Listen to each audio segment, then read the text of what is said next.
ওই মেধাবী ছাত্রগুলো তো অকালে ঝরে পড়ছে, ওদের অকালে ঝরে পড়া রোধে আপনার কি কোনো পরিকল্পনা রয়েছে? আসসালামু আলাইকুম। ওয়ালাইকুম আসসালাম মিস্টার নকিব, আমি ভালো আছো? জি ভালো আছি। প্রাথমিক বিদ্যালয়ের শিক্ষার মান খুবই নিম্ন হওয়ায় অনেক অসচ্ছল ফ্যামিলি তাদের সন্তানদের প্রাইভেট স্কুলে পড়াতে বাধ্য হন। আপনি বাংলা, ইংরেজি, অঙ্ক এগুলোর পাশাপাশি ক্রিকেট, ফুটবল, ভলিবল ইত্যাদির মতো খেলাধুলাকে আবশ্যিক করে প্রাপ্ত নম্বরকে ফলাফলের সাথে যুক্ত করতে চান। আঙ্কেল, এই কথাগুলো কি ঠিক? আমরা কোথায় খেলবো? আমাদের খেলাধুলার জন্য তো ভালো মাঠ নেই। তাছাড়া এত এত পড়ার চাপের মধ্যে আমরা সময়টা কিভাবে পাবো? আমি একজন ডাক্তার হতে চাই, ডক্টর জুবাইদার মতো একজন বড় হার্টের ডাক্তার। সম্মানিত উপস্থিতি, আমাদের সামনে উপস্থিত হয়েছেন ভারপ্রাপ্ত চেয়ারম্যান জনাব তারেক রহমান। আমরা জানি আমরা সহজে চাইলেই আমরা সর্বোচ্চ পর্যায়ে কথা বলতে পারি না। আজকে আমরা এমন একটা দৃষ্টান্ত উপস্থাপন করব যেখানে আমাদের কোমলমতি শিক্ষার্থীরা ভারপ্রাপ্ত চেয়ারম্যানের সাথে নির্দ্বিধায় প্রশ্ন করতে পারবে। আমরা প্রতিষ্ঠিত করতে চাই ভারপ্রাপ্ত চেয়ারম্যান এমন একজন মানুষ যার কাছে কোনো ব্যারিয়ার নাই, যিনি সবাইকে সুযোগ করে দিতে পারে।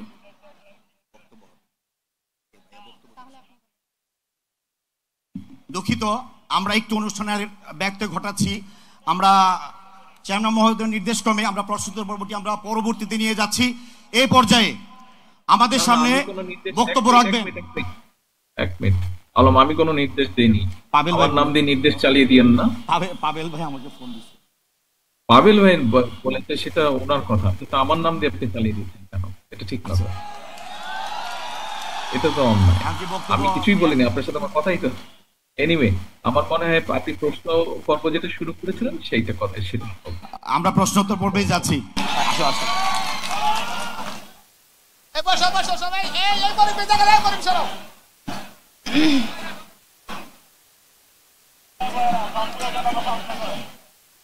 এই মুহূর্তে যে সকল শিক্ষার্থীরা আমার কাছে প্রশ্ন পাঠিয়েছিলেন আমি তাদেরকে নাম ঘোষণা করছি। আপনারা সুন্দরভাবে সুস্পষ্টভাবে বক্তব্য রাখবেন। প্রথমেই বক্তব্য রাখবে সাথী মনি। সাথী মনি,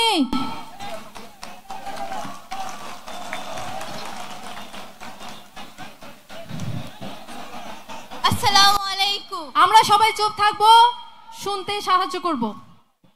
আসসালামু আলাইকুম, আমার নাম সাথী মনি। আমি আসিয়াবাড়ি আদর্শ বিদ্যালয়ের নবম শ্রেণীর বিজ্ঞান বিভাগের একজন শিক্ষার্থী। আঙ্কেল, আপনাকে একটা প্রশ্ন করতে পারি? হ্যাঁ নিশ্চয়ই সাথী। আমি একজন ডাক্তার হতে চাই, ডক্টর জুবাইদার মতো একজন বড় হার্টের ডাক্তার। সায়েন্স পড়তে আমাদের হায়ার ম্যাথের অনেক কঠিন কঠিন অঙ্কগুলো করতে হয়। অঙ্ক করতে আমার একদমই ভালো লাগে না। আচ্ছা আঙ্কেল, ডাক্তারি করতে কি এত এত অঙ্কের কোনো দরকার আছে? আমাদের সিলেবাসগুলো কি একটু ভাবনা চিন্তা করে দেওয়া যায় না?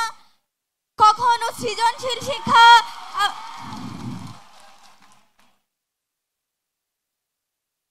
আসসালামু আলাইকুম।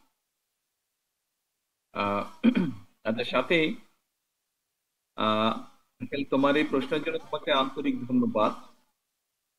তুমি যেটা বলেছো যে তুমি একজন হার্টের ডাক্তার হতে চাও, খুব সম্ভব কার্ডিওলজিস্ট যাকে বলে। দেখো, এই যে তুমি যে স্কুলে আসো, এই স্কুলে আসতে হলে তোমার যেরকম স্কুলে আসতে ভালো লাগে, স্কুলে আসলে টিচারদের কথা শুনতে পাও, স্কুলে আসলে বন্ধুদের সাথে দেখা হয়, গল্প করো, লেখাপড়া করো, খেলাধুলা করো। কিন্তু স্কুলে আসার সময় তোমাকে তো একটা পথ পাড়ি দিয়ে আসতে হয়। অনেক সময় বৃষ্টি থাকে, বৃষ্টির দিনে হয়তো কাপড় চোপড় ভিজে যায়, ব্যাগ বই ভিজে যায়। অনেক সময় হয়তো খুব গরম থাকে, গরমে কষ্ট হয়, কিন্তু তারপরেও তুমি আসো। এখন তুমি যদি কার্ডিওলজিস্ট হতে চাও, কার্ডিওলজিস্ট বা ডাক্তার বা ডাক্তারি অন্য কোনো সাবজেক্টের ডাক্তারও যদি হতে চাও, তাহলে স্বাভাবিকভাবেই এই যে এতদিন ধরে যে এই সাবজেক্টটা যে ডেভেলপ করেছে পৃথিবীতে, বহু রিসার্চের পর রিসার্চ ধরে ধরে পৃথিবীতে এই সাবজেক্টটা ডেভেলপ করেছে। এবং যখন আস্তে আস্তে আস্তে এই কার্ডিওলজি সাবজেক্টটা ডেভেলপ করেছে, তখন তারা দেখেছে যে একজন মানুষকে যদি কার্ডিওলজিস্ট হতে হয় তাহলে তাকে অবশ্যই এই সাবজেক্টগুলো এক্সপার্ট বা পারদর্শী হয়ে তারপরে ওই জায়গায় আসতে হবে, তাই না?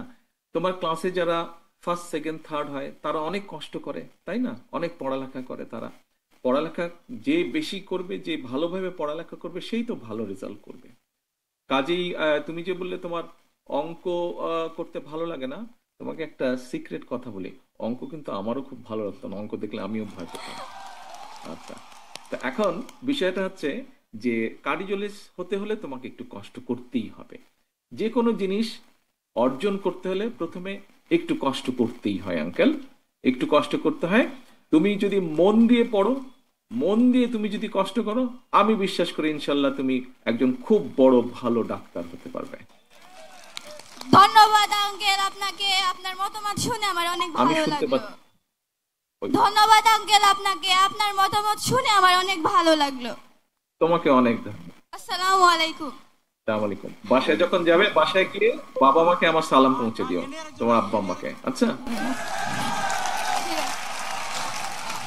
ধন্যবাদ সাথীমণি, এবং ধন্যবাদ ভাইয়া তার সুন্দর বক্তব্য রেখেছেন। এবার প্রশ্ন নিয়ে আসবে সাবরিনা ইলহাম। সাবরিনা ইলহাম। আসসালামু আলাইকুম। ওয়ালাইকুম সালাম।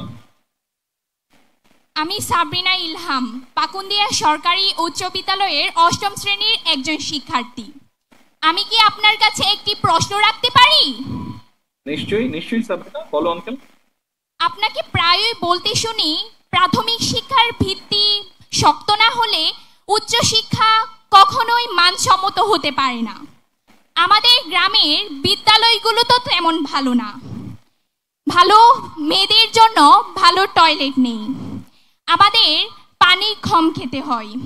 তাছাড়া আমাদের মেয়েদের জন্য ভালো টয়লেট। বিএনপি সরকার পরিচালনার দায়িত্বে ছিল স্কুল তৈরি করতে। আমরা অনেকগুলো স্কুল তৈরিও করেছিলাম, প্রাইমারি স্কুল এবং সেকেন্ডারি স্কুল, নতুন বিল্ডিং, যাতে ছাত্রছাত্রীদের সুবিধা হয়, শিক্ষক শিক্ষিকাদের যাতে সুবিধা হয়। এখন এখানে একটি বিষয় আছে, বিষয়টা হচ্ছে দেখো, তোমার নিজের যেই ঘরটি আছে, তুমি তো তোমার ঘরটিকে গুছিয়ে রাখো, তাই না?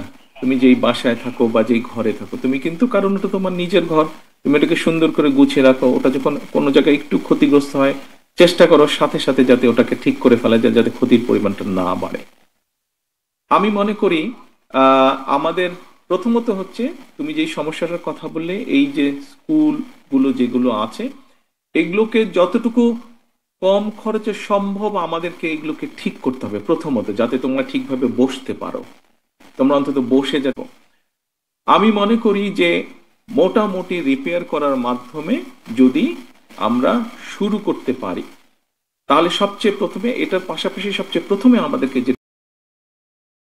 যে আমাদের যারা প্রাইমারি, বিশেষ করে প্রাইমারি স্কুলের শিক্ষক শিক্ষিকা যারা আছেন, এই শিক্ষক শিক্ষিকাদেরকে আমাদের দুটো বিষয় নজর দিতে হবে তাদের প্রতি।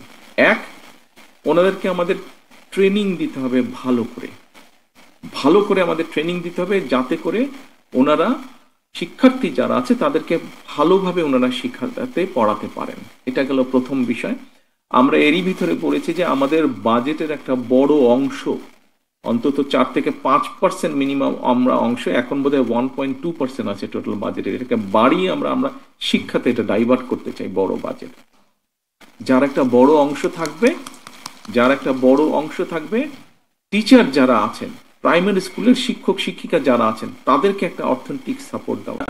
তুমি বললে, আমি প্রায় বলি, হ্যাঁ, আমি মনে করি যে প্রাইমারি স্কুলে যারা পড়ালেখা করে, এদের বুনিয়াদটাকে যদি আমরা শক্তিশালী করতে পারি, তাহলেই আমরা ভবিষ্যৎটাকে একটা শক্ত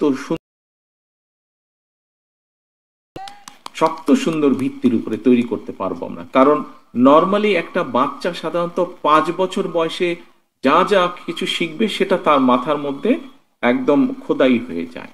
তো সেই জন্যই বাচ্চা থেকে তাদেরকে সামাজিক ভ্যালু বলো, তাদেরকে ভালো যে কোনো জিনিস বলে, এই সবগুলো আমরা চেষ্টা করবো প্রাইমারি স্কুল থেকে শেখাতে।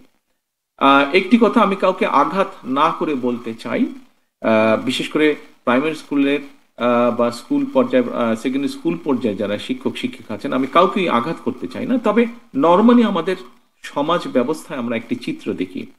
অনেক সময় আমরা দেখি যে ঠিক আছে, কেউ একজন চাকরি বাকরি পাচ্ছে না, গ্রাজুয়েশন পর চাকরি বাকরি পাচ্ছে না, প্রাইমারি স্কুলে জয়েন করে ফেলল। আমি মনে করি, ব্যক্তিগতভাবে আমি যেটা বিশ্বাস করি, যে প্রাইমারি স্কুল বা সেকেন্ডারি স্কুলে সেই সকল ব্যক্তিবর্গই শিক্ষক বা শিক্ষিকা হিসাবে দায়িত্ব পালন করবেন যারা ভালো মেধাবী। তোমরা যারা মেধাবী আছো, আজকে যারা এখানে পুরস্কার পেয়েছো, বৃত্তি পেয়েছো, তোমাদের মতন মেধাবীরা যখন আস্তে আস্তে আস্তে শিক্ষক হিসাবে দায়িত্ব পালন করা শুরু করবে, আমি বিশ্বাস করি ঠিক সেদিন থেকে আমাদের শিক্ষা ব্যবস্থা এবং আমাদের সামগ্রিকভাবে জাতি একটা শক্ত ভিত্তির উপরে আস্তে আস্তে দাঁড়াতে পারবে। আমি কি আরেকটা তুমি বলেছো পানির ব্যবহার, তাই না? তোমার প্রশ্নের একটা অংশ ছিল বোধহয় পানির সমস্যা। ইয়েস, তোমার নামটা কি বলেছিলে? সাবরিনা ইলহাম। সরি, আবার বলো। সাবরিনা ইলহাম। সাবরিনা, হ্যাঁ সাবরিনা। সাবরিনা, পানির বিষয়টা একটা সিরিয়াস অবস্থা হয়ে আছে। এখানে অনেক মুরব্বী আছেন, আমার চেয়েও বয়সে অনেকে বড় আছেন, আমাদের বয়সী আছেন, আমরা দেখেছি তখন, বা বিশেষ করে মুরব্বী যারা, আমাদেরও যারা মুরব্বী আছে, তুমি তোমার দাদা দাদি নানা নানি যদি ওনারা বেঁচে থাকেন, ওনাদের কাছ থেকে জিজ্ঞেস করবে যে শহীদ রাষ্ট্রপতি জিয়াউর রহমানের সময় একটি পরিকল্পনা গ্রহণ করা হয়েছিল, কর্মসূচি গ্রহণ করা হয়েছিল, খাল খনন কর্মসূচি। এই খাল খনন কর্মসূচিটা কেন করা হয়েছিল? কয়েকটি কারণ আছে, আমি বেশি কারণ বলবো না, সময় লাগবে। তার মধ্যে একটা কারণ ছিল কৃষকদের সেচ সুবিধার জন্য, যাতে পানি কৃষকরা সঠিক সময় পেতে পারে, সেই জন্য খাল খনন করা ছিল। নদী থেকে সারা দেশের ভিতর দিয়ে খাল নিয়ে আসা হয়েছিল। এটি ছিল একটি কারণ। দ্বিতীয় একটি কারণ ছিল বর্ষার সময় যখন হঠাৎ করে নদীতে পানি বেশি হয়ে যায়, আমরা দেখেছি যে নদীর দুপাশ তখন ছাপিয়ে বাড়ি ঘরগুলো পানিতে ভেসে যায়। আমাদের যদি খালগুলো খনন করা থাকে, তাহলে বাড়তি পানিটা খালে চলে যাবে বর্ষার সময় এবং সেখানে থাকবে। সেই পানিটা, সেটি সেচ সুবিধার জন্য হোক, সেটি খালের দুই পাশে যে সকল মানুষ বসবাস করেন তাদের নিজস্ব ব্যবহারের জন্য হোক, সেই পানিগুলো আমরা ব্যবহার করতে পারবো। আমাদের খাল খনন করাটা সেজন্য অত্যন্ত জরুরি। আরেকটি কারণে আমাদের খাল খননটা জরুরি, এই যে তুমি বললে পানির ব্যবহার, তোমার কি ধারণা আছে সাধারণত একজন মানুষের সারা দিনে খাওয়া দাওয়া, গোসল টোসল সবকিছু মিলিয়ে পানি খাওয়া থেকে শুরু করে কত লিটার পানি লাগে? তোমার ধারণা আছে? অন এন এভারেজ 100 লিটার পানি লাগে। 100 লিটার পানি লাগে একজন মানুষের মোটামুটি প্রতিদিন, স্বাভাবিকভাবে কম বেশি যদি ব্যবহার করে, অনেকে বেশিও ব্যবহার করে সেটা অন্য বিষয়। তুমি খেয়াল করে দেখবে, নিশ্চয়ই তোমাদের ধারণা আছে, এখানে অনেকেরই নিশ্চয়ই ধারণা আছে, বাংলাদেশে এই যে তুমি পানি বললে, পানি ঠিকভাবে পাও না তোমরা স্কুলগুলোতে। শুধু স্কুলগুলোতে নয়, আমরা যদি দেখি যে কোনো ওয়াটার বডি থেকে, অর্থাৎ সেটি খাল হোক, নদী হোক, পুকুর হোক, দিঘি হোক, যে সকল মানুষ এই ওয়াটার বডি থেকে দূরে থাকে তাদের দেখবে একটি সমস্যা হয়, বিভিন্ন রকম স্কিন ডিজিজ হয়, তাদের চর্ম সংক্রান্ত অসুখ হয়। কেন? কারণ ঠিকভাবে তারা গোসল, হাত মুখ ধোয়া এইগুলো তাদের পক্ষে করা সম্ভব হয় না। কাজে আমরা যদি, তুমি যে স্কুলে পানি পাচ্ছ না, কৃষকদের পানির সুবিধা, বন্যার বিষয়টা, তারপরে এই যে আমি বললাম সমস্যা আরেকটি, যারা দূরে থাকে তারাও পানি পাচ্ছে না, আমাদের যদি এই সবগুলো বিষয় চিন্তা করতে হয়। আরেকটি বিষয় হচ্ছে খুব গুরুত্বপূর্ণ, সেটা হচ্ছে নদীতে পানি যেহেতু কমে গিয়েছে বিভিন্ন কারণে, খালগুলো ভরাট হয়ে গিয়েছে, পানি কমে গিয়েছে খালগুলোতে, বা নাই, একদম শুকনো ড্রাই হয়ে গেছে খালগুলো। তার ফলে যেটা হচ্ছে, আমরা ডিপ টিউবওয়েল ব্যবহার করছি দেশের বিভিন্ন জায়গায়। তুমি নিশ্চয়ই দেখেছো, তোমার এলাকাতে বহু ডিপ টিউবওয়েল। এই ডিপ টিউবওয়েল থেকে, গভীর থেকে পানি উঠানোর ফলে হচ্ছে কি, আমাদের আন্ডারগ্রাউন্ড ওয়াটার লেভেল অনেক নিচে নেমে যাচ্ছে, যেটা একটা ডেঞ্জারাস বিষয় হচ্ছে আমাদের জন্য। এবং এইভাবে যদি পানি কমতে থাকে, হয়তো দেখা যাবে 20-30 বছর পরে পানি নিয়ে রীতিমতো যুদ্ধ হচ্ছে দেশের মধ্যে, মানুষের যুদ্ধ হচ্ছে। কাজে আমরা এই সার্বিক বিষয় যদি চিন্তা করি, আমরা যেটি ঠিক করেছি, আমাদের দলের মধ্যে যেটি আমরা আলোচনা করে সিদ্ধান্ত নিয়েছি, এই সমস্যাগুলোর যদি কম বেশি আমাদেরকে সমাধান করতে হয়, আমাদেরকে সেই 1979 সালে শহীদ রাষ্ট্রপতি জিয়া রহমান যে খাল খনন কর্মসূচি শুরু করেছিলেন, আমাদেরকে আবার খাল খনন কর্মসূচি শুরু করতে হবে। আমাদের খালগুলোতে পানি নিয়ে কেটে পানি নিয়ে আসতে হবে, আমাদের নদীগুলোতে পানি নিয়ে আসতে হবে। আর এখানে আরেকটি উদাহরণ দিই, তাহলে তোমার জন্য বুঝতে আরেকটু সুবিধা হবে, এখানে সবার জন্য আরেকটি উদাহরণ দিই, সবার জন্য বুঝতে সুবিধা হবে। পানিটা নিয়ে আমি একটু বেশি কথা বলছি, তোমার প্রশ্নের উত্তরটা অনেক লম্বা হয়ে যাচ্ছে। কথাটা বলার কারণ হচ্ছে, উত্তরটা লম্বা করার কারণ হচ্ছে, এটা আমাদের প্রত্যেকটি বাংলাদেশের 20 কোটি মানুষ থাকলে প্রত্যেকটি মানুষের জন্য এই পানিটা অসম্ভব অসম্ভব অসম্ভব জরুরি একটি বিষয়। পানির অপর নাম জীবন, নিশ্চয়ই তুমি বইয়ের পাতায় পড়েছো, এটা লেখা আছে, পানির অপর নাম জীবন। তো এখন আমাদেরকে তোমাকে একটা উদাহরণ দেই। গত বছর খানেক আগে তোমার নিশ্চয়ই মনে আছে, আমাদের নোয়াখালী অঞ্চলে, নোয়াখালী, লক্ষ্মীপুর, ফেনী, বিরাট অঞ্চলটা নিয়ে একটা হঠাৎ করে একটা বন্যা হয়েছিল, মনে আছে? বন্যা হয়েছিল, হ্যাঁ। আচ্ছা আচ্ছা, ওই পাশটা আনমিউট করতে হবে, সাবরিনার কথা আমি শুনতে পাচ্ছি না। হ্যাঁ সাবরিনা, কি বলছো? মনে আছে তোমার? জি মনে আছে। আচ্ছা, এখন সবাইকে আমি বলি, একটু মন দিয়ে সবাই শোনেন। এই যে নোয়াখালী, লক্ষ্মীপুর, ফেনী এই এলাকায় বন্যা হয়েছিল, মনে করেন একটা পুকুর, যেই পুকুরটার মধ্যেখানে দাঁড়িয়ে যেদিকেই আমরা যাব 50 মাইল, আমরা একদম পুকুরটার মধ্যেখানে যদি দাঁড়াই এবং যে কোনো দিকে যদি যাই 50 মাইল, তাহলে চিন্তা করেন তো পুকুরটা কি বিরাট। এবং ওই পুকুরটার গভীরতা যদি, এভারেজ গভীরতা যদি 7 ফিট হয়, তাহলে কি পরিমাণ পানি ওখানে জমা হবে, বুঝতে পারছো? চিন্তা করে দেখো তো, একটা পুকুর 50 স্কয়ার মাইল তার, এবং গভীরতা, এভারেজ গভীরতা 7 ফিট, তাহলে কত পানি। কিন্তু আমরা কি দেখলাম, 2 সপ্তাহের মতন পানিটা ওখানে ছিল, তারপরে পানিটা চলে গেল, সমুদ্রে মিশে গেল, পানিটা চলে গেল। তার মানে এই পানিটা যেমন যখন আসলো, মানুষ ক্ষতিগ্রস্ত হলো, ঘর বাড়ি নষ্ট হলো, মানুষের জীবন নষ্ট হলো, ফসল নষ্ট হলো, গবাদি পশু নষ্ট হলো, আবার কি হলো, পানিটা চলে গেল, আমরা পানিটাকে কোনো কাজে লাগাতে পারলাম না, ব্যবহার করতে পারলাম না, না মানুষের জন্য, না কৃষির জন্য, না গবাদি পশু কিছুর জন্য ব্যবহার করতে পারলাম না। সেজন্যই আমরা যদি খালগুলোকে খনন করি, আমরা যদি নদীগুলোকে খনন করতে পারি, তাহলে এই পানিটাকে আমরা আমাদের নিজের দৈনন্দিন ব্যবহার বলো, আমাদের কৃষিকাজ বলো, আমাদের গবাদি পশু বলো, সবকিছুর জন্য আমরা ব্যবহার করতে পারবো। আরেকটি বিষয় হবে, পানিগুলো আস্তে আস্তে আন্ডারগ্রাউন্ড ওয়াটার যে নেমে গেছে, এই আন্ডারগ্রাউন্ড ওয়াটারটা আবার রিচার্জ হবে। তার ফলে যেটা হবে যে আমাদের একটা সমস্যা আছে, ওই যে নিচে থেকে কেমিক্যাল উঠে আসে, এটা ভুলে গেলাম, কি বলে এটাকে, আর্সেনিক, তুমি বলতে পারবে? Arsenic, arsenic, right, you are very good, very good. আর্সেনিকের যে সমস্যা, আমরা বৃষ্টির পানি বা ন্যাচারাল পানি দিয়ে যত আস্তে আস্তে মাটির ভিতরে আমরা পাঠাতে পারবো, পানিটা রিচার্জ করতে পারবো, আর্সেনিকের সমস্যাটা আমাদের কমে আসবে। তার মানে পানির সমস্যাটা তুমি যে স্কুলে শুধু পাচ্ছ না, কম পাচ্ছ, ঠিকভাবে ব্যবহার করতে শুধু তোমার একার না, চিন্তা করো পানিটা কত ভাবে আমাদের প্রয়োজন। জি সাবরিনা, তোমার উত্তর পেয়েছো? জি জি, অসংখ্য ধন্যবাদ আপনাকে, আপনার উত্তর আমার খুবই ভালো লেগেছে এবং আপনার উত্তরটাও খুবই সুন্দর ছিল। অসংখ্য ধন্যবাদ। আমাদেরকে খাল খনন করতে হবে, আমাদেরকে নদী খনন করতে হবে, করতেই হবে, আমাদেরকে সবার জন্য এটা করতে হবে। আসসালামু আলাইকুম। ধন্যবাদ সাবরিনা। অসংখ্য ধন্যবাদ ভাইয়া।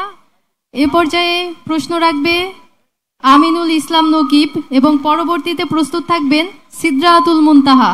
এখন প্রশ্ন রাখবে আমিনুল ইসলাম নকিব। নকিব, তুমি তোমার প্রশ্নটা করো। আমিনুল ইসলাম নকিব।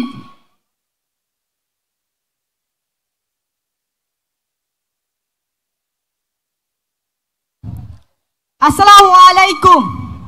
ওয়ালাইকুম আসসালাম মিস্টার নকিব, আমি ভালো আছো?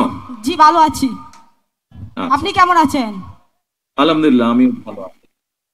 আমি হামিমুল ইসলাম নকিব, পাখুন্দিয়া উপজেলার হুসেন্দি উচ্চ বিদ্যালয়ের 9ম শ্রেণীর বিজ্ঞান বিভাগের একজন ছাত্র। আঙ্কেল, আমি আপনাকে একটি প্রশ্ন করতে চাই। আঙ্কেল, নিশ্চয়ই বলো। আপনার মুখ আপনি বলেছেন এরকম, আমি অনেকবার কথা শুনেছি যে বাংলা, ইংরেজি এর পাশাপাশি আরবি, আরবি আরবি জাপান, আরবি জাপান, জার্মান, জাপানিজ, স্প্যানিশ, এই ভাষাগুলোর মধ্যে যে কোনো একটি অথবা দুটি ভাষাকে আবশ্যক করবেন। এই বিষয়ে আপনার ভবিষ্যৎ পরিকল্পনা কি, এবং আমরা কি তা এত পড়াশোনার মধ্যে চালিয়ে যেতে পারবো? আচ্ছা নকিব, তুমি ক্লাস 9-এ পড়ো, রাইট? জি তুমি ক্লাস 9-এ পড়ো? জি। আচ্ছা আচ্ছা, ওই পাশে যারা এই জুম সিস্টেমটা কন্ট্রোল করছেন, দয়া করে আনমিউট রাখেন, তাহলে আমি নকিবের কথাগুলো শুনতে পাবো। আপনারা বারে বারে মিউট করে দিচ্ছেন, আনমিউট করেন। কিশোরগঞ্জ, জুমটাকে আনমিউট করেন। আমি নকিবের কথা, হ্যাঁ এখন ঠিক আছে। আচ্ছা নকিব, তুমি আমাকে বলো তো, তুমি তো এখন বাংলা বলতে পারো, রাইট? জি। আচ্ছা, ইংরেজি বলতে পারো, রাইট? জি। আচ্ছা, এখন ধরো তুমি জাপানিজ ভাষাও বলতে পারো। জি।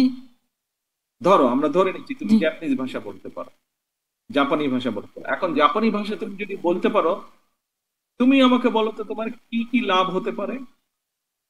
ধরেন আমার তুমি দেশ, দুটো বিদেশি ভাষা পারো, একটা ইংরেজি একটা জাপানি। বাংলা ভাষা তো মাতৃভাষা, তুমি পারোই। আমার এখন অর্থ, এর বাইরে আমার তুমি যদি দুটো ভাষা পারো, বিদেশি ভাষা, তাহলে কি লাভ হবে তোমার, বলো তো? আমার দেশের অর্থনৈতিক উন্নতি এবং ব্যবসা রপ্তানির দিক দিয়ে আমার দেশের উন্নতি ঘটবে। কারণ আমি যখন জাপানি ভাষা করতে পারবো, তখন বিদেশের কোনো ব্যবসায়ীর সাথে রপ্তানি অথবা আমদানির জন্য আমি তাদের সাথে কথা বলতে পারবো এবং তাদের সাথে কোনো কন্ট্রাক্টে জয়েন হতে পারবো। Yes, very good. তোমার উত্তরটা খুব সুন্দর হয়েছে। আমরা দেশে যাও, তাহলে কোন কোন দেশে তোমরা যেতে পারবে এবং কোন কোন দেশে গিয়ে তোমরা নিজেদেরকে প্রতিষ্ঠিত করতে পারবে, আমরা সেই হিসাবটা বের করার চেষ্টা করছি। তার মধ্যে ধরো অস্ট্রেলিয়া আছে, তার মধ্যে ধরো মিডল স্টেট দেশগুলো আছে, তার মধ্যে ধরো ইউরোপের ইটালি আছে, জার্মান আছে, তার মধ্যে ধরো চায়না আছে, ম্যান্ডারিন ল্যাঙ্গুয়েজ আছে। এরকম অনেকগুলো দেশ আছে যেখানে প্রচুর একটা সম্ভাবনা আস্তে আস্তে তৈরি হচ্ছে। তোমার মতন নকিবরা যখন বড় হবে, তোমার মতন সাবিনারা যখন বড়, তোমাদের মতন সাবিনারা যখন বড় হবে, ওরা পড়ালেখা শিখবে এবং পড়ালেখার পাশাপাশি যখন একটা মিনিমাম 2টা বিদেশি ভাষা পারবে, ইংরেজিটা তো থাকবেই, সাথে তোমার যেটা ভালো লাগবে তুমি যদি সেই ভাষাটা তখন শিখে ফেলো, তাহলে সাথে সাথে তুমি যদি এর বাইরে তুমি যদি, তোমাকে আমরা ভোকেশনাল ট্রেনিংও দিব। আমরা পরিকল্পনা করছি যে কিভাবে স্কুল লেভেল ক্লাস 8-9 থেকে আমরা ভোকেশনাল শুরু করতে পারি, ক্লাস 12 এর মধ্যে এটা আমরা শেষ করতে পারি। তাহলে তুমি যদি 12 এর পরে আর পড়তে না চাও বা ডিগ্রি পরে পড়তে না চাও, তাহলে সাথে সাথে তুমি বিদেশে যেতে পারবে, যে কোনো একটা চাকরি নিয়ে যে কোনো একটা কাজ তুমি শুরু করতে পারবা, তোমাকে পিছনে কারো দিকে তাকাতে হবে না। এটাই হচ্ছে আমাদের লক্ষ্য। আমাদের লক্ষ্য হচ্ছে এটাই, অর্থাৎ তোমাকে আমরা সেইভাবেই মানুষ করে করতে তুলতে চাই। সরকার তোমাকে, রাষ্ট্র তোমাকে সেভাবেই বড় করে গড়ে তুলতে চায়, তুমি নিজের পায়ে দাঁড়াতে পারবে যাতে করে। আঙ্কেল, একটা ভাষা শিখতে হলে বেসিক থেকে শিখতে হয়, যেমন ইংলিশ শিখলে বেসিক থেকে 1 থেকে শিখতে হয়, কিন্তু তো আমরা এত পড়ার মধ্যে কোন ভাষাটা শিখবো, অনেক সাবজেক্ট হয়ে যায়, অনেক কঠিন হয়ে যায়, তাহলে আমরা কেমনে পড়বো? ওই যে একটু আগে বললাম, এটাকে সাথীর প্রশ্ন ছিল। সাথী আমাকে মনে হয় প্রশ্ন করেছিল যে, তোমার পাশেই তো বসে আছে বোধহয় সাথী, না? প্রশ্ন করেছিল যে কিভাবে ডাক্তার হবে। এখন তোমাকে যখন একটা বড় কিছু তুমি যখন অ্যাচিভ করতে চাও, অর্জন করতে চাও, তাহলে একটু তো কষ্ট করতেই হবে। ভয় পেলে তো চলবে না, ভয় পেলে তো চলবে না, একটু তো কষ্ট করতেই হবে। তুমি এখন বাংলা পড়ছো, ভূগোল পড়ছো, হাদিস পড়ছো, অন্য সাবজেক্ট যেরকম পড়ছো, ঠিক একইভাবে ওই অন্য বিদেশি ভাষাটাও তুমি পড়বে। আজকে যদি তুমি একটু কষ্ট করো, আগামীকাল ইনশাল্লাহ তুমি ওটা সুফল পাবে। আপনার মতামতটি আমার অত্যন্ত ভালো লেগেছে, ধন্যবাদ। আসসালামু আলাইকুম। তুমি কি খেলো? তুমি কোন খেলা, ফুটবল খেলো না কি খেলো? আমি সাধারণত খেলা করি না, তাও ফুটবলকে ভালোবাসি বেশি। আচ্ছা, ফুটবল তো খেলো, মাঝে তো খেলো। জি। তো যখন খেলো কষ্ট হয় না? জি। যাও না দৌড়াতে দৌড়াতে, কিন্তু তারপরে যখন গোলটা দিয়ে ফেলো তখন ভালো লাগে না? জি। যখন গোল দিয়ে ফেলো তখন ভালো লাগে না? যদি গোল দিয়ে ফেলো, অথবা তোমরা টিমরা যদি গোল দিয়ে ফেলে তোমার টিম, তখন ভালো লাগে না? অন্যরকম একটা আনন্দ লাগে।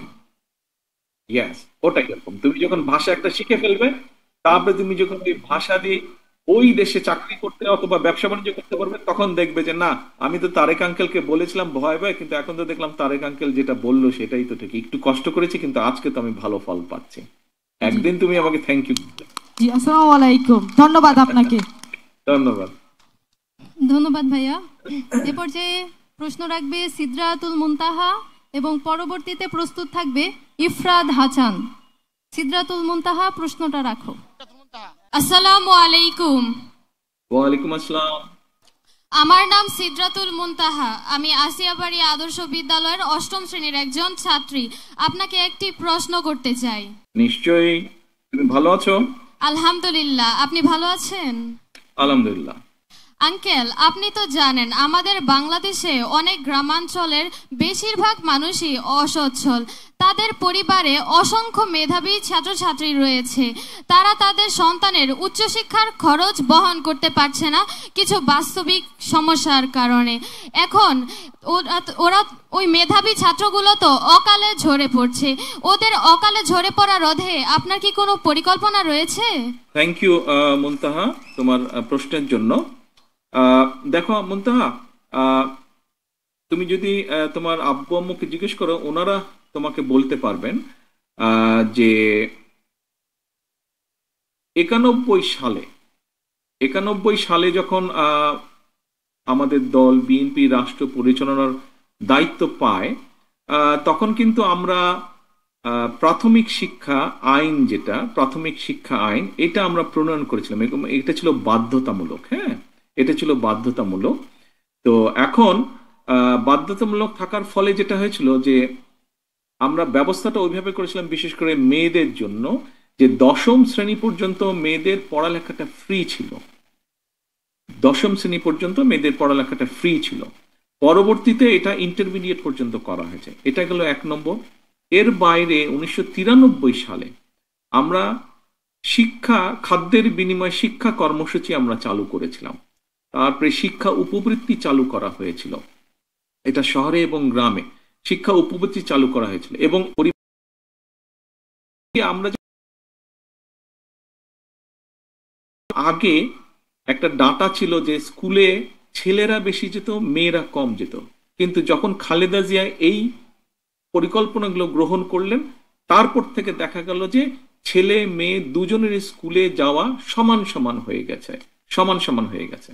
কাজেই আমাদেরকে এই ধরনের কর্মসূচি আমরা আরো সামনে নিব।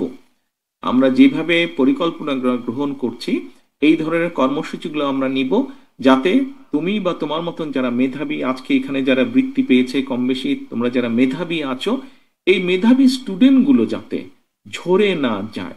এবং সেই জন্য একটু আগে আমি নকিবকে যে বলেছিলাম ল্যাঙ্গুয়েজ এর কথা, ও যে আমাকে ভয় পাচ্ছে যে আরেকটা ল্যাঙ্গুয়েজ কি করে শিখবে। আমরা শুধু তোমাদেরকে ল্যাঙ্গুয়েজই শেখাতে চাই না।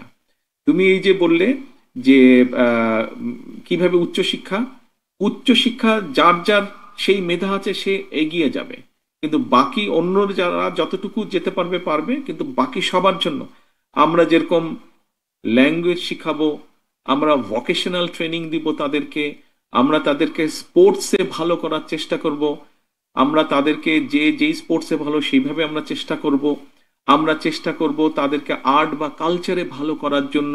কেউ হয়তো কোরআন আয়াত ভালো করে, কেউ হয়তো হাদিসে ভালো, কেউ হয়তো সুন্দর ড্রয়িং করতে পারে, কেউ হয়তো গান ভালো গাইতে পারে। কাজে যার যেটা কোয়ালিটি আমরা চেষ্টা করব ওইভাবে বাচ্চাটাকে সামনের দিকে যাতে এগিয়ে যেতে পারে সেই ব্যবস্থা আমরা গ্রহণ করব। আমরা চেষ্টা করছি পুরো পরিকল্পনা। আমি জানি না তুমি পুরো বিষয়টা বুঝতে পেরেছো কিনা। এখানে অনেক সিনিয়র মানুষজন আছেন, এলাকাবাসী আছেন এখানে, আঙ্কেল অনেকেই বুঝতে পেরেছেন। আমরা পুরো শিক্ষা ব্যবস্থাটাকে ওভাবে সাজানোর চেষ্টা করছি। আঙ্কেল, তুমি কি আমার প্রশ্নের উত্তর বুঝতে পেরেছো মুনতাহা? জি, বুঝতে পেরেছি। আরেকটি প্রশ্ন ছিল। আরেকটি? জি বলো। আঙ্কেল, আপনি আমাদেরকে যে কথাগুলো বললেন, আমাদেরকে আশা দিলেন, এগুলো কি শুধুই কথার কথা যেমন অন্যান্য রাজনৈতিক নেতারা বলে থাকেন? আপনি কি সত্যি আমাদের দিকটা ভেবে দেখবেন? আচ্ছা মুনতাহা, দেখো আমি কিন্তু তোমাকে তোমার প্রথম যে প্রশ্নটা ছিল ওই প্রশ্নের উত্তরে কিন্তু আমি বলেছি যে এর আগে এই যে আমি বললাম শিক্ষা উপবৃত্তি, তারপরে ধরো এই যে মেয়েদের শিক্ষা ব্যবস্থা ফ্রি ক্লাস 10 পর্যন্ত, তারপরে 12 পর্যন্ত, এই কাজগুলো তো আমরা করেছি। তারপরে এই যে বাধ্যতামূলক প্রাথমিক শিক্ষা আইন, যেটা এই কাজগুলো তো আমরা করেছি আগে, তাই না? বিএনপি যখন এর আগে রাষ্ট্র পরিচালনার দায়িত্ব ছিল, তুমি হয়তো তখন হওনি, কিন্তু তোমার আব্বু আম্মু তখন ছিলেন। তুমি আব্বু আম্মুকে জিজ্ঞেস করলে জানতে পারবে, তোমার টিচারদেরকে জিজ্ঞেস করলে তুমি জানতে পারবে যে বিএনপি যখন আগে দেশ পরিচালনার দায়িত্ব ছিল তখন বিএনপি এই কাজগুলো করেছে। এটা গেল 1 নম্বর। কাজে আমরা করেছি কাজ, আমাদের রেকর্ড আছে বিএনপির অতীতে যে এই কাজগুলো করেছে শিক্ষার জন্য, সেই জন্যই মেয়েদের এনরোলমেন্ট বেড়েছে, মেয়েরা এগিয়ে গিয়েছে, ছেলেরাও যেমন এগিয়েছে মেয়েরাও সাথে সাথে এগিয়েছে। এই গেল একটা। আর দ্বিতীয় বিষয় হচ্ছে সামনে একটা নির্বাচন আছে, তুমি তোমার আব্বু আম্মুকে বলবে যে আঙ্কেলের সাথে আমার কথা হয়েছে, আঙ্কেল বলেছে, আঙ্কেলরা সরকার দায়িত্ব পেলে তারেক আঙ্কেলরা এইভাবে আমাদের শিক্ষার ব্যবস্থা করবে। তারপরে তোমার আব্বু আম্মুকে তুমি চেষ্টা করবে, তোমার চাচা চাচি সবাইকে তুমি চেষ্টা করবে কনভিন্স করার জন্য যাতে ধানের শীষে ভোট দেয়। আর যদি আমরা না করি তাহলে পরের বার তুমি আর আমাদেরকে ভোট দিও না, হয়ে গেল। একবার ট্রাই করো। জি, অসংখ্য ধন্যবাদ। ধন্যবাদ। ধন্যবাদ ভাইয়া। ভাইয়া আপনি অনুমতি দিলে আমি আর 3-4টা প্রশ্ন আছে। হ্যাঁ বলেন। জি, এ পর্যায়ে প্রশ্ন রাখবে ইফরাদ হাসান এবং পরবর্তীতে প্রস্তুত থাকবে ফারজানা আক্তার নওরিন। আসসালামু আলাইকুম, আমার নাম ইফরাদ হাসান। আরেকবার বলো নামটা। আসসালামু আলাইকুম, আমার নাম ইফরাদ হাসান। আমি আসিয়াবাড়ি আদর্শ বিদ্যালয়ের 6ষ্ঠ শ্রেণীর একজন ছাত্র। আঙ্কেল, আমি কি আপনাকে একটি প্রশ্ন করতে পারি? হ্যাঁ নিশ্চয়ই মিস্টার ইফরাদ। আঙ্কেল, আমরা শুনেছি আপনি বাংলা, ইংরেজি, অঙ্ক এগুলোর পাশাপাশি ক্রিকেট, ফুটবল, ভলিবল ইত্যাদির মতো খেলাধুলাকে আবশ্যিক করে প্রাপ্ত নম্বরকে ফলাফলের সাথে যুক্ত করতে চান। আঙ্কেল, এই কথাগুলো কি ঠিক? আমরা কোথায় খেলবো? আমাদের খেলাধুলার জন্য তো ভালো মাঠ নেই। তাছাড়া এত পড়ার চাপের মধ্যে আমরা সময়টা কিভাবে পাবো? ইফরাত, তোমাকে ধন্যবাদ তোমার প্রশ্নের জন্য। তুমি কেমন আছো আগে বলো। আঙ্কেল, আমি ভালো আছি, আপনি কেমন আছেন? আলহামদুলিল্লাহ, আমি ভালো আছি। তোমার আব্বু আম্মু ভালো আছেন? জি আঙ্কেল। আচ্ছা, আসো এবার তুমি যে প্রশ্ন করলে। তুমি যেটা প্রশ্ন করেছো যে এই যে বিভিন্ন খেলাধুলা, এর মধ্যে তুমি কোনটা খেলো? আমি মূলত বেশিরভাগ সময় ফুটবল খেলে থাকি।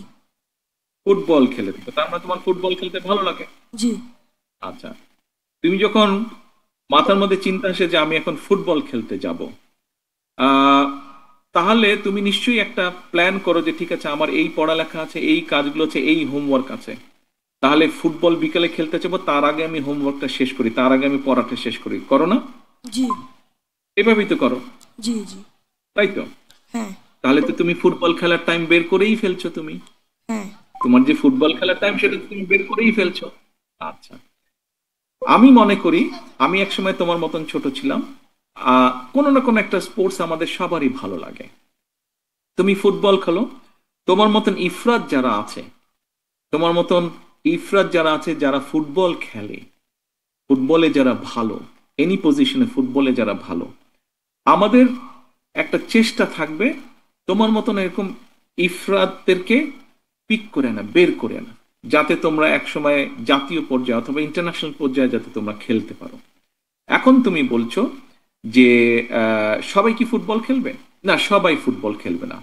তোমার কাছে ফুটবল খেলতে ভালো লাগে, তুমি ফুটবল খেলো। তোমার পাশে যে তোমার বন্ধুটা আছে তার হয়তো ক্রিকেট খেলতে ভালো লাগে, সে ক্রিকেট খেলবে। তোমার পেছনে যে বন্ধুটা আছে তার হয়তো ভলিবল খেলতে ভালো লাগে। আমরা যেটা করার চেষ্টা করছি, আমরা যেটা পরিকল্পনা করছি, সেটা হচ্ছে যে এখন তো তুমি ফুটবলটা তোমার মতন করে খেলছো, আমরা সরকার থেকে ব্যবস্থা করব, ফুল পরিকল্পনা আমরা এখনো কমপ্লিট করিনি, আমরা কাজ করছি ওটার উপরে, আমাদের স্পেশালাইজড লোকজন ওটার উপরে কাজ করছে। আমরা মোটামুটি উপজেলা পর্যায় পর্যন্ত একজন করে ভালো ধরো ফুটবলের একজন কোচ আমরা দিব, যারা তোমার মতন ইফরাতদেরকে বের করে নিয়ে এসে ভালো ট্রেনিং দিবে। এবং এই খেলাটা আমরা, এই খেলাধুলার যে সাবজেক্টটা, এটাকে আমরা মেইন সাবজেক্টের ভিতরে নিয়ে আসব। অর্থাৎ তোমাকে এই খেলাধুলাটায় ভালো করতে হবে, 5 নম্বর পেতে হবে তোমাকে। এটা আর খেলাধুলার মতন থাকবে না। তুমি যেরকম রিলিজিয়াস বিষয় পড়ছো, তুমি যেরকম অঙ্ক করছো, তুমি যেরকম বাংলা করছো, তুমি যেরকম ভূগোল পড়ছো, খেলাধুলার সাবজেক্টটাকেও আমরা নাম্বারের মধ্যে নিয়ে আসবো। অর্থাৎ তোমাকে মিনিমাম এত নাম্বার পেতে হবে, অনুযায়ী তখন পড়ালেখা করো। পড়ালেখা যেরকম একটা সাবজেক্ট, খেলাধুলাটাকে আমরা একটা সাবজেক্ট করব। এমনও তো হতে পারে ইফরাত, তুমি একদিন কোনো ইন্টারন্যাশনাল, আজকে তুমি ইফরাত এখানে ছোট্ট ইফরাত একদিন বিরাট বড় ফুটবল প্লেয়ার হয়ে যাবে, পেলের মতন তুমি, এমনও তো হতে পারে, তাই না? আশা করতে দোষ কোথায়? চিন্তা করতে দোষ কোথায়? চিন্তা থাকলে, আশা থাকলেই তো আমরা প্ল্যান করব, তাই না? জি। তোমার মতন এরকম ইফরাত অনেক আছে যারা অনেক ভালো খেলবে, কেউ ক্রিকেটে, কেউ ফুটবলে, কেউ হকিতে, কেউ ভলিবলে, কেউ সুইমিং এ, কেউ শুটিং এ।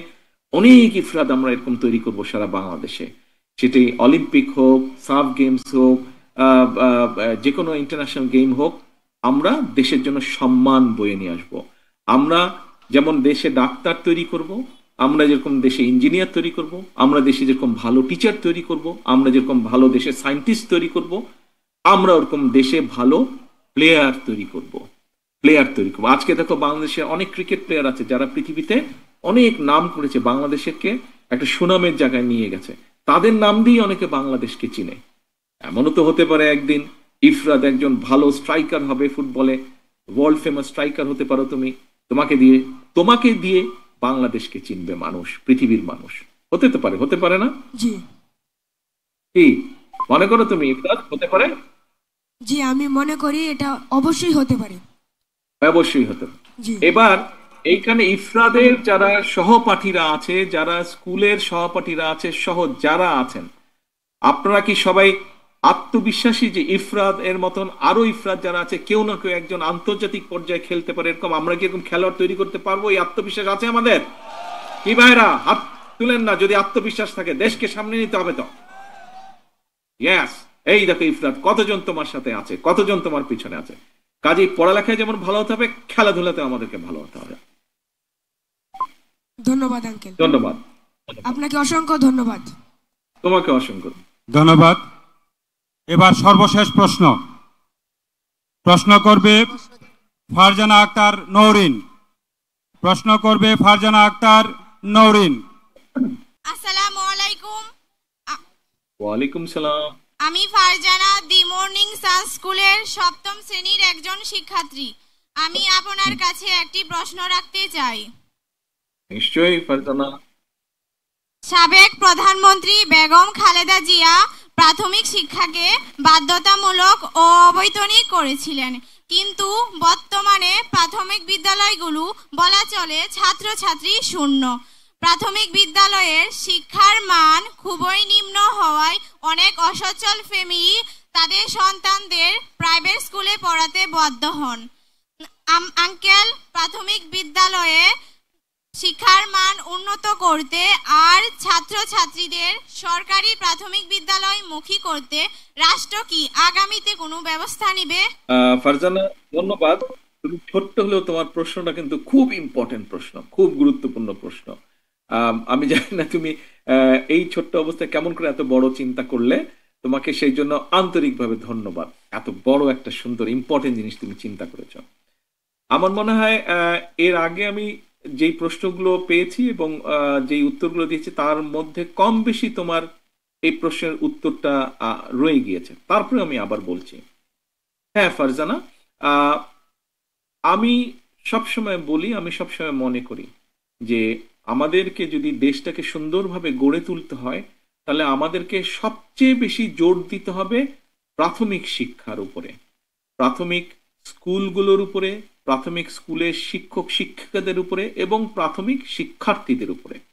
তাদেরকে শুধু আমরা সরে ও সরে ABCD আলিফ বেতে শুধু এগুলা শিখালেই হবে না, আমাদেরকে তাদেরকে শিখাতে হবে সামাজিক মূল্যবোধ শিখাতে হবে, ভালো মন্দ শিখাতে হবে, অর্থাৎ মূল ভিত্তিটা আমাদেরকে তৈরি করতে হবে এখানে। এবং সেই জন্যই আমরা পরিকল্পনা গ্রহণ করেছি যে আমরা চেষ্টা করব ইনশাল্লাহ প্রতি বছর দেশে একটা বাজেট তৈরি হয়। তুমি কি এটা জানো? বাজেট শব্দটার সাথে তুমি শুনেছো বাজেট শব্দটা? জি। আচ্ছা, এই বাজেটের মধ্যে একটা সরকার বিভিন্ন যেই কাজগুলো করতে চায় তার জন্য তারা অর্থ বরাদ্দ করে। আমাদের যেটা পরিকল্পনা আছে এটা আগেও ছিল, মোটামুটি এর আগে যখন তুমি যে বললে বেগম খালেদা জিয়া উনি যখন দেশ পরিচালনা করেছেন তখনও কিন্তু ছিল মোটামুটি ভাবে শিক্ষার জন্য সবচেয়ে বেশি বরাদ্দ থাকতো। ইনশাল্লাহ আগামী দিনে বিএনপি রাষ্ট্র পরিচালনার দায়িত্ব পেলে, ধানের শীষ জিতলে ইনশাল্লাহ আমরা আবার শিক্ষার মধ্যে সবচেয়ে বেশি বরাদ্দ দিব। আমরা চেষ্টা করব প্রাইমারি স্কুলগুলোকে একটু ঠিকঠাক করে ফেলতে, যেগুলা বেশি নষ্ট সেগুলোকে ঠিকঠাক করতে, যাতে তোমার মতন বাচ্চারা ওখানে সুন্দর করে বসে পড়ালেখা করতে পারে, তোমার যারা টিচার থাকবেন ওনারা যাতে পড়ালেখা করাতে পারেন, এবং একই সাথে আমরা শিক্ষক শিক্ষিকা যারা থাকবেন তাদেরকে একটা সামাজিক এবং অর্থনৈতিকভাবে তাদেরকে সাপোর্ট দিতে পারি, যাতে তাদেরকে অন্য আরেকটা কাজের কথা চিন্তা করতে না হয়, তারা যাতে পুরো মনোযোগটা দিয়ে তোমাদেরকে পড়ালেখা করাতে পারেন। কাজেই আমাদের মূল বিষয়টাই হচ্ছে, এমনকি ফারজানা আমি জানি না তুমি কতটুকু আঙ্কেল এটা বুঝতে পারবে, আমাদের দেশে আমরা মানি না মানি একটা কথা আছে, দুর্নীতির একটা প্রকোপ আছে, মানে দুর্নীতি বিভিন্ন জায়গায় আছে।